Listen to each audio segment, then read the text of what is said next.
नमस्कार, मेरा नाम हिमेश है और आप देख रहे हैं चकाचक एक्सप्रेस। अमीरों की लिस्ट की घोषणा औद्योगिक जगत और मीडिया में इनके पिट्ठुओं को पीठ थपथपाने और जीत के खुल्लम खुल्ला प्रदर्शन का इशारा होता है। इसे ऐसे देखा जाता है जैसे भारत शानदार प्रदर्शन कर रहा है और अच्छे दिन आ चुके हैं। हालांकि ऐसी लिस्ट में देश के 130 करोड़ लोगों में से महज 100 लोग हैं, जैसा कि फोर्ब्स इंडिया की लिस्ट में है। 2014 से 2019 के बीच 100 सबसे अमीर लोगों की संपत्ति 25 लाख करोड़ रुपए से बढ़कर 32 लाख करोड़ रुपए पहुंच चुकी है।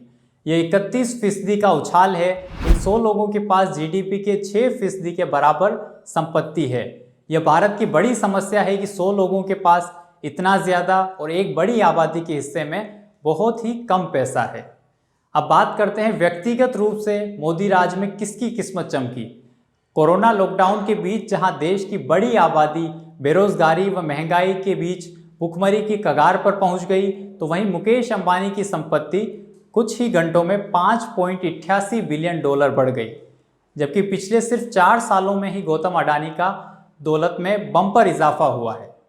अप्रैल महीने में संयुक्त राष्ट्र के श्रम निकाय ने चेतावनी दी थी कि कोरोना वायरस संकट के कारण भारत में अनौपचारिक क्षेत्र में काम करने वाले लगभग 40 करोड़ लोग गरीबी में फंस सकते हैं और अनुमान है कि इस साल दुनिया भर में 19.5 करोड़ लोगों की नौकरियां दांव पर जा सकती है। लेकिन इस बार भी मुकेश अंबानी की संपत्ति में जबरदस्त इजाफा हुआ है। ग्लोबल हुरून रिसर्च की रिपोर्ट के मुताबिक कोरोना संकट काल में रिलायंस इंडस्ट्रीज के चेयरमैन मुकेश अंबानी की संपत्ति में जबरदस्त बढ़ोतरी हुई और इस वजह से वह 8वें सबसे अमीर शख्स बन गए हैं।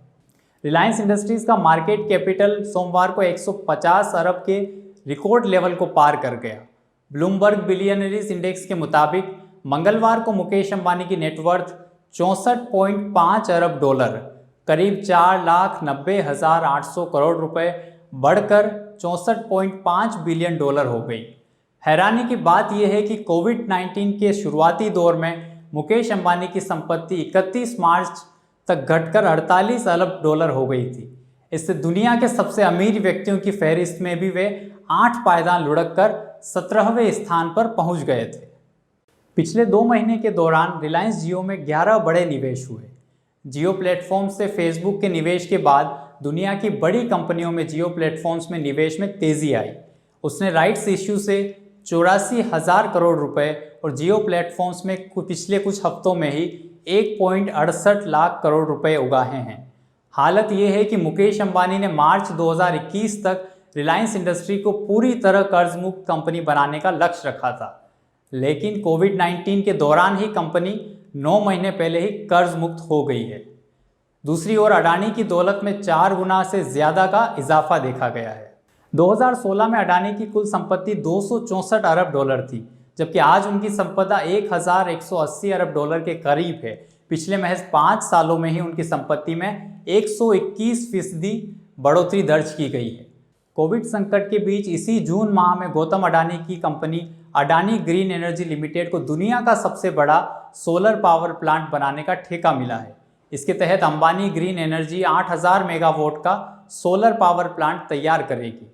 इसके अलावा कंपनी 2,000 मेगावाट के डोमेस्टिक सोलर पैनल तैयार करेगी।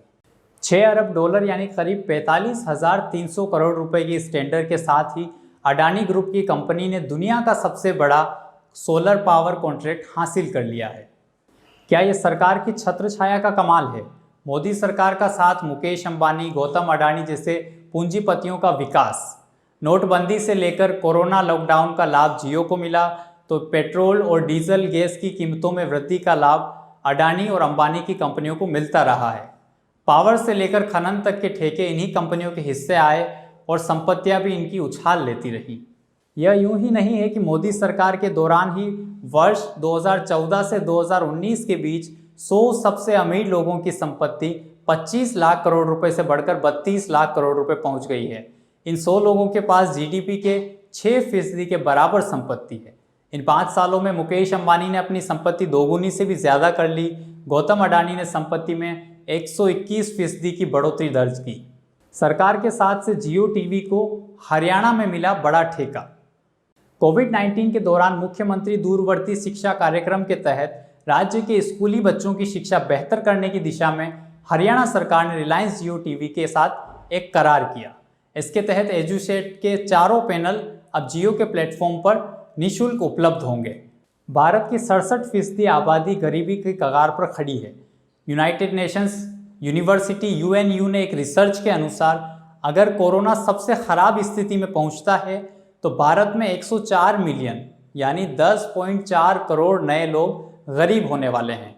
रिसर्च के मुताबिक विश्व बैंक के आय मानकों के अनुसार भारत में फिलहाल करीब 81.2 करोड़ लोग गरीबी रेखा से नीचे जीवन यापन कर रहे हैं।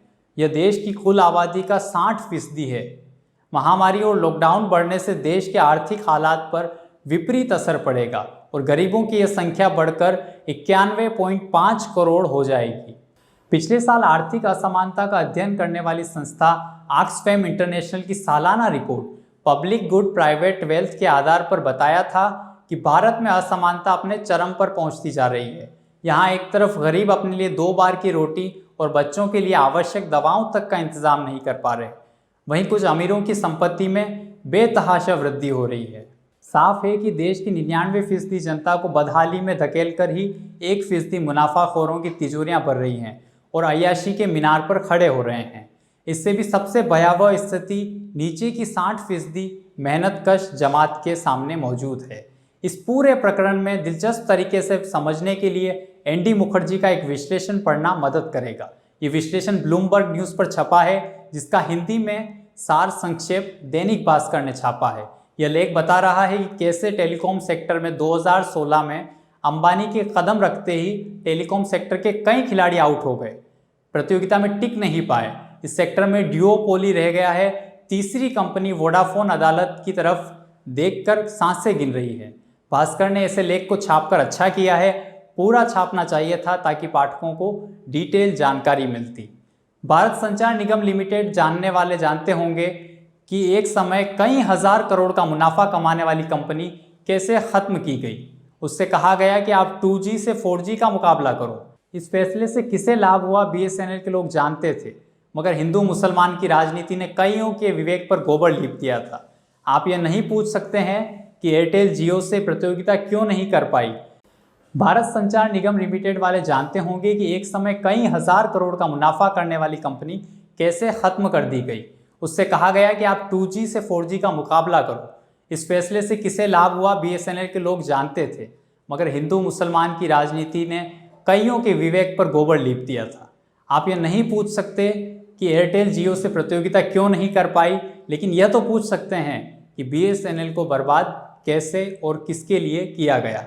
क्या बाकी उद्योगपतियों को बिजनेस करना अब नहीं आता है, या बाकी बिजनेसमैन को चुप रहने का बिजनेस सिखा दिया गया है? ये तो वही बता सकते हैं कि 2014 के पहले पत्रिकाओं के कवर पर टाइकून अफलातून बनकर छपा करते थे, अब कवर से गायब क्यों हैं? कारकुन यानी एजेंट की तरह भी नाम नहीं आता। अंबानी और अडानी को एक बिजनेस स्कूल खोलना चाहिए। उस स्कूल में उन टाइकूनों को कोर्स कराना चाहिए जिन्हें वे पछाड़ चुके हैं, ताकि वे भी सीख सकें कि अंबानी और अडानी क्यों सफल होते हैं। व्यापक संदर्भ में देखें तो भारत में बगैर सरकारी मदद के और टैक्स के पैसे के दम के बहुत कम उद्योगपति हैं जो अपना कारोबार खड़ा कर पाए हैं। सरकार का इशारा जिस तरफ हो जाए उस तरफ नई कंपनी बन जाती है। जिले से लेकर राष्ट्रीय स्तर पर यही पैटर्न है। सोचिए, मेरठ में बीजेपी का नेता NCERT की जाली किताबें छपवा रहा था, 35 करोड़ की किताबें। इससे एक आदमी के पास कितना पैसा आ गया है, वही आगे चलकर कंपनी खोलेगा, स्कूल खोल लेगा, उसकी समृद्धि स्थायी हो जाएगी। आराम से राष्ट्रवाद पर ज्ञान देता हुआ महंगी कार में भी घूमेगा। उदाहरण बीजेपी का दिया, क्योंकि यह पार्टी विश्व गुरु भारत और नए भारत की बात करती है। इसका मतलब यह नहीं कि सूट बूट की सरकार यानी मोदी सरकार पर चंद उद्योगपतियों के लिए काम करने का आरोप लगाने वाली पार्टी कांग्रेस ने लिखा है। कांग्रेस पार्टी ऐसे सिस्टम को उखाड़ फेंकती हो, ऐसा नहीं है। राहुल गांधी बोलते तो हैं मगर होता नहीं दिखता। राहुल भी मोदी पर आरोप लगाते हैं कि भारत का सारा बिजनेस चंद उद्योगपतियों के हाथ में दे दिया गया है। राहुल गांधी भी अपने भाषणों में नहीं बताते कि वे कौन से चंद उद्योगपति हैं जिनके लिए या जिनके जरिए अपने लिए मोदी सरकार काम करती है।